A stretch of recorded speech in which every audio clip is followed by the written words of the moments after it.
Hey guys, Ricardo here and welcome to another blog tech tips. And of course guys, I have my iPad here, and in cases where you want to close any background apps on your iPad, I'm going to show you how to do it. It has changed a bit in these newer devices. It's a A1611 generation. It'll apply to the iPads Pro, iPad Air, and basically all of them in terms of you and how the system operates. Now, do note you do not need to close background apps. It's best to leave them running. However, if for some reason you want to go about doing it, this is how you're going to do it. So you're going to go ahead, guys, and once you have any app open, so if you have none open, you can go ahead and open a few.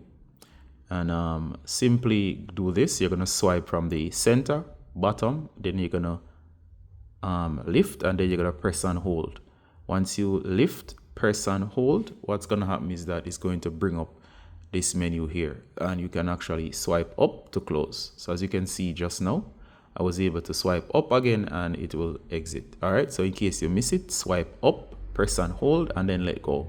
It will then return to this menu. To get rid of the menu, simply swipe up. All right, so if you swipe up like this, it can also come up, but it's best to swipe up and hold. Once you swipe up and hold, you can scroll through, and if you want to dismiss, simply swipe up. And it's very easy once you know how to do it on your device.